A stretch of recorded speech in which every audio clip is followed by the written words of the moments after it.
The sunflower robot led us between a couple of buildings on stilts and down a tunnel into a huge, misty-looking transparent dome. Inside it was all green and warm and lovely and full of growing things. Little robots skittered about between beds of plants, spraying stuff on them or picking cauliflowers and beans while bees hummed overhead. The sunflower led us through the gardens, rocking gently from side to side as it hovered, talking in Mandarin and then Spanish in the same happy tone.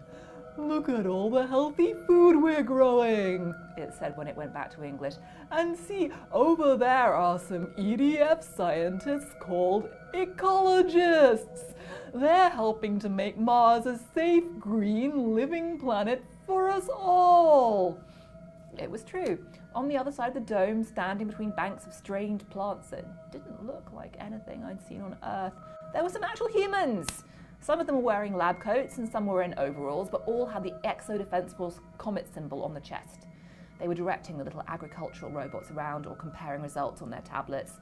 One of them was a woman riding a vehicle like a more delicate, spidery version of the Colonel's beast. It carried her over the crops by elegantly placing its pointed feet into tiny spaces between plants, not even bending a leaf.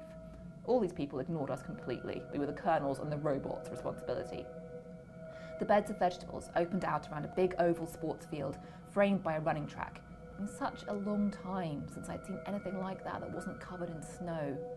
"Let's meet my friends," cooed the sunflower.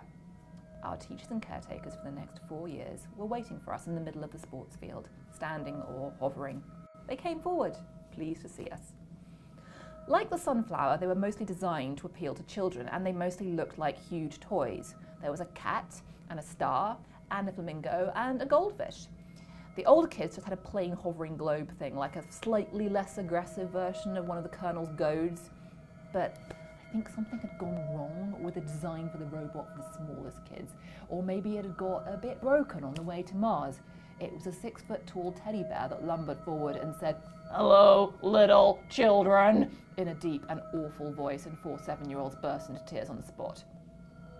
Little Noel DeLise didn't cry because he was too busy looking around for his brother. "They've forgotten Carl," I said to Josephine. Snorted Josephine bitterly. Tragic. She'd only had her tablet and its library of books back for a couple of hours, so wasn't in any mood to be forgiving. The robots seemed to know exactly who we all were, and more importantly, how old we all were. They roamed about looking at our faces and calling out names until, for the first time, we were divided up by age rather than by nationality or by whoever we felt like hanging around with. Josephine and I and the rest of the 11 and 12-year-olds got the goldfish. "Hey kids," it said to us. It had a livelier, jauntier way of talking than the sunflower, which sounded kind of permanently spaced out on the bliss of being a flower-shaped robot. "I can't wait for us all to get to know each other and start learning and having fun. Gosh, it's going to be super." I began. It felt weird to be talking to a fish. "I think Carl DeLise should be in our year and he's still on the ship." "Aw, don't you worry, Alice," it said fondly, as if it had known me for ages. "We'll find him." The goldfish was a rather fascinating thing. It was orange and shiny and faintly translucent with a light inside that pulsed from dim to bright, and big, glowing blue eyes. When it was talking English, it had an American accent, and like the goats and the sunflower, it hovered above the ground. I thought it was programmed a bit too young for us, though.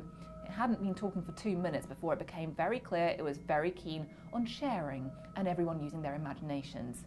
"At some point," I whispered to Josephine, "that fish is going to make us sing."